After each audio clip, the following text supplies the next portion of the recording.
Dear students, you are welcome in my online teaching classes. I am Shishpal Chauhan. Today I brought The Merchant of Venice questions and answers. These are short answer type questions for the students of graduation BA final year. And this is video lecture 5, questions from 41st to 48. Let's begin now. Question 41st is, how does Portia finally save Antonio? Portia आखिरकार Antonio को कैसे save करती है, बचाती है Shylock से, from Shylock's death net, जो Shylock का डेथ ट्रैप था उससे कैसे बचाती है, और how does Portia turn the tables upon Shylock in the court of Venice disguised as a young lawyer, और किस तरह से पोर्शिया एक यंग लॉयर के रूप में जाती है, भेष बदल के जाती है और she turns the table upon Shylock, Shylock की जो योजनाएं थी उनको छिन्न भिन्न कर देती है। ये आपको इस क्वेश्चन में बताना है।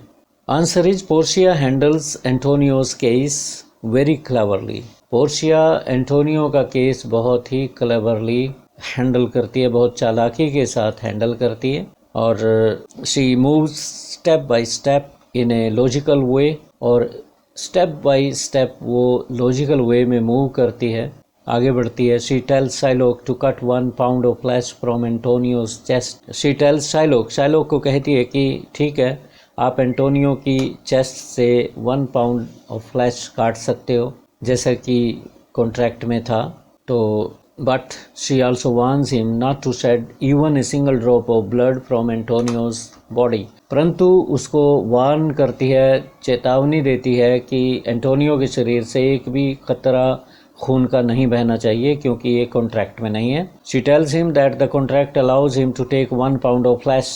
कहती है कि कॉन्ट्रैक्ट में सिर्फ 1 pound of flesh की तो बात है, परंतु ब्लड शेडिंग की नहीं है। If a drop of Christian blood sheds, अगर एक भी कतरा क्रिश्चियन ब्लड का, मतलब एंटोनियो का शेड हुआ, गिर गया जमीन पे, his land and goods will be confiscated by the states law, तो उसके जो ज़मीन है, जो उसकी वस्तुएं हैं, जो प्रॉपर्टी है, सारी सीज्ड हो जाएगी, जब्त हो जाएगी। स्टेट के कानून के अनुसार उसे कुछ नहीं मिलेगा, सारी उसकी प्रॉपर्टी जब्त हो जाएगी। 42nd क्वेश्चन लेके चलते हैं। Why is Antonio willing to die? Antonio मरना क्यों चाहता है? हर वक्त उसने हथियार ही डाल दिए थे, निराश हो चुका था, कह रहा था कि अब कुछ नहीं हो सकता, मुझे तो अब मरना ही पड़ेगा। We know Antonio's melancholy nature, हम एंटोनियो की melancholy nature जानते हैं। In the famous trial scene also, he often says that nothing can be done to save him. Trial scene में वो खुद कहता है कि उसको बचाने के जितने भी रास्ते थे वो सब ब्लॉक हो चुके हैं, कुछ नहीं किया जा सकता उसको बचाने के लिए। The duke of Venice would pronounce judgement against him on the basis of the contract, और जो कॉन्ट्रैक्ट में लिखा हुआ है उसके अनुसार जो ड्यूक है वेनिस का वो सजा सुना देगा। He also equates himself to a diseased sheep, और खुद को वो एक बीमार भेड़ से भी तुलना करता है। जो बीमार भेड़ होती है उसको मार दिया जाता है ताकि उसके जीने से दूसरों में वो बीमारी ना फैले। He also equates himself to a disease sheep whose fate is only to die, जिसकी किस्मत सिर्फ मरने को है। मतलब इतना निराश हो गया, मौत की ही बातें करता है। He wants to sacrifice his life for Bassanio, और कहता है कि उसे कोई गम नहीं है, उसका जीवन बेसानियो अपने मित्र के लिए कुर्बान हुआ। 43rd question, who is Gobbo? Old Gobbo कौन है? Old Gobbo is Launcelot's father, ये भी नौकर है शाइलॉक के घर में, लॉन्सलॉट, तो ओल्ड गोबो फादर है लॉन्सलॉट का। ही इज ऑलमोस्ट ब्लाइंड, और ओल्ड गोबो लगभग ब्लाइंड है, अंधा है। It's his own son Launcelot whom he asked the address of Shylock's house. तो लॉन्सलॉट जब शाइलॉक के घर में था तो वो नौकरी छोड़ने की बात सोच रहा था, अपने आप से ही बातें कर रहा था कि बेसानियो के वहाँ नौकरी करेगा। तो इधर से लॉन्सलॉट आ रहा था, तो रास्ते में ये ओल्ड गोबो आ रहा था, लॉन्सलॉट का फादर आ रहा था, तो रास्ते में लॉन्सलॉट मिल जाता है। अपने फादर को देख के पता है कि ये इसे कम दिखता है, तो उससे ही मजाक करना शुरू कर देता है वो। Launcelot understand that he has not recognised him. Launcelot समझ जाता है कि उसके फादर ने उसे पहचाना नहीं है। So first he create some comedy out of this situation, इसलिए इस सिचुएशन से वो कुछ कॉमेडी निकालता है। Then he tells him about himself, और लास्ट में आके वो अपने फादर को अपनी आइडेंटिटी बता देता है। 44th question is who is Balthazar. Balthazar कौन है, इसका जिक्र ट्रायल सीन में भी आता है। Balthazar is Portia's most faithful servant. Balthazar Portia का बहुत ही वफादार सेवक है। It is he who takes a secret letter to Portia's cousin, और ये वही व्यक्ति है जो पोर्शिया का गुप्त लेटर पत्र लेके पोर्शिया के उसके कजिन के पास जाता है, बलेरियो के पास, पडवा नामक जगह पे, स्थान पे। बलेरियो एक फेमस वकील था। He bring some notes and dresses for her, और वहां से कुछ कागजात और कुछ ड्रेसेस पोर्शिया के लिए ले आता है वो। पोर्शिया नेम्स हरसेल्फ एज बाल्थाजार, और जब कोर्ट में दाखिल होती है पोर्शिया तो अपना नाम वो बाल्थाजार ही रखती है। A law doctor to fight the case to save.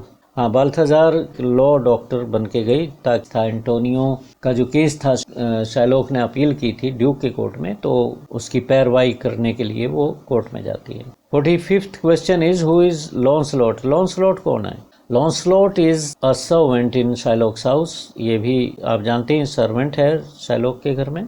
और क्लाउन की तरह he creates comedy in the play. Play में इसका रोल क्या है? कॉमेडी क्रिएट करना, हंसी मजाक का माहौल क्रिएट करना। It relieves tensions from the audience और रीडर्स माइंड। ये टेक्निक होता है ड्रामाटिस्ट का। जब भी टेंशन माउंट करता है किसी भी प्ले में, किसी भी ड्रामा में, तो एकदम ऐसा सीन आ जाता है जो कॉमेडी का होता है, ताकि वो जो टेंशन माउंट किया था, जो बढ़ा था, वो एकदम रिलीज हो जाए, कम पड़ जाए। तो टेंशन को रिमूव करने के लिए ये कॉमिक सीन डाले जाते हैं। He creates fun with his father old Gobbo. अपने फादर ओल्ड गोबो के साथ वो फन करता है। Then his conversation with Jessica in act 3 scene 5 creates a lot of fun. फिर आगे चल के एक्ट 3 में सीन 5 में वो जेसिका से बातें करते हुए बहुत मजाक क्रिएट करता है और कहता है that the sins of father passes to children, कि अगर फादर पापी है तो उसके पाप उनके बच्चों को पास ऑन हो जाएंगे, मतलब बच्चों को भी सजा काटनी पड़ेगी। 46 क्वेश्चन लेके चलते हैं। Who is Shylock a cunning and hypocrite person. How means कैसे। How is Shylock. शाइलॉक एक कनिंग और हिपोक्रिट पर्सन कैसे है, आपको ये बताना है एग्जाम्पल देके। Shylock is a cunning and hypocrite type of person. Shylock एक कनिंग भी है, मक्कार है और ढोंगी किस्म का व्यक्ति है। He gets the bond signed by Antonio very cleverly. Antonio से बहुत ही क्लेवरली, बहुत ही चालाकी के साथ वो बॉन्ड पे साइन करा लेता है। He says that bond is just like a joke. कहता है कि ये तो थोड़ा मजाक है और फॉर्मेलिटी है, कुछ नहीं है। He is revengeful person, और अंदर ही अंदर वो उससे बदला लेना चाहता है, बदले की भावना वो रखता है। He shows that he bears the misbehavior done to him very peacefully, और कहता है कि जो उसके साथ दुर्व्यवहार हुआ है उसको बहुत ही शांतिपूर्वक ढंग से सहन करता है। But he is full of hatred for Antonio just because he gives money to people without interest. परंतु एंटोनियो से बहुत घृणा करता है, हेट्रेड करता है, क्योंकि कारण क्या है? सिर्फ कारण यही है कि एंटोनियो बिना ब्याज के पैसे लोगों को उधार देता है। 47th क्वेश्चन लेके चलते हैं। This is second last question. Write a note on Gratiano's wisdom. Gratiano की बुद्धिमत्ता, विजडम के बारे में आप क्या कहते हैं? Bassanio says about Gratiano that it is very difficult to find meanings in his words. Bassanio Gratiano को कहता है, कमेंट देता है उस पे कि ग्रेशियानो बातूनी है बहुत, और उसकी कमेंट से मीनिंग निकालना बहुत मुश्किल है। जो भी वो बातें करता है उनमें से मीनिंगफुल बातें निकालना बहुत ही मुश्किल है। और but in reality he has a very deep insight into human nature. परंतु अगर गहराई से देखें तो ह्यूमन नेचर को जानता है, पढ़ता है, बहुत ही गहरा डीप इंसाइट है उसका। Some parts of his speeches are full of his wit and humour. कुछ हिस्से उसकी स्पीच के कुछ पार्ट्स हैं, कुछ पीसेज हैं, विट और ह्यूमर से भरे पड़े हैं, विजडम है उनमें। When he talks to Antonio about melancholy people, he gives sound examples from life. जब वो एंटोनियो का एग्जाम्पल देता है और एंटोनियो के बारे में बात कर रहा है और उदास लोगों के एग्जाम्पल देता है, तो उनमें बुद्धिमत्ता भरी पड़ी है। और एग्जाम्पल वो जीवन से ही लेता है। लास्ट क्वेश्चन इस वीडियो लेक्चर का, what does Bassanio's request lead to? Bassanio ने जो रिक्वेस्ट की थी एंटोनियो से पैसा मांगने की, तो उसका अंजाम क्या होता है? Bassanio request Antonio about new loan from him. Antonio से रिक्वेस्ट करता है कि उसे एक और लोन चाहिए, but Antonio refuses to pay him any money because at that time he had no cash with him. परंतु एंटोनियो के पास उस समय कोई कैश मनी नहीं था, इसलिए वो बसेनियो को मना कर देता है। Then he manages money for him from Shylock. परंतु वो अपने मित्र को उदास नहीं देखना चाहता, तो शाइलॉक से पैसा दिलवा देता है अपने बिहाफ पे। He has to sign a bond that leads the story of the play to a great tension. और उसे एक ख़तरनाक बॉन्ड पे साइन करना पड़ता है, और साइन करते ही कहानी जो आगे की तरफ बढ़ती है, जो मेन प्लॉट है इसका, बॉन्ड स्टोरी और फिर ट्रायल सीन की तरफ बढ़ती है, तो एक टेंशन की तरफ बढ़ती है। It's Portia who resolves all the issues in the play. ये पोर्शिया थी जो सारे इशूज़ को रिजॉल्व करती है प्ले में, ट्रायल सीन में सभी गुत्थियों को सुलझा देती है और शाइलॉक को सजा दिलवा देती है, एंटोनियो को बचा लेती है। तो dear students, in this way this 5th lecture is also over. मैंने 48 क्वेश्चन आपको समझा दिए और मुझे पूरी उम्मीद है कि इनमें से आपको एग्ज़ाम में आ जाएंगे, कुछ ना कुछ क्वेश्चंस आएंगे जो आपकी जो भी रिक्वायरमेंट है उसको पूरा कर। तो आगे भी मैं क्वेश्चंस इंपॉर्टेंट देता रहूँगा, परंतु अभी नहीं। तो आप एग्ज़ाम दीजिए और जितने भी क्वेश्चन इंपॉर्टेंट बनते हैं आप उनको भी इसमें ऐड कीजिए और कीजिए। Thank you very much.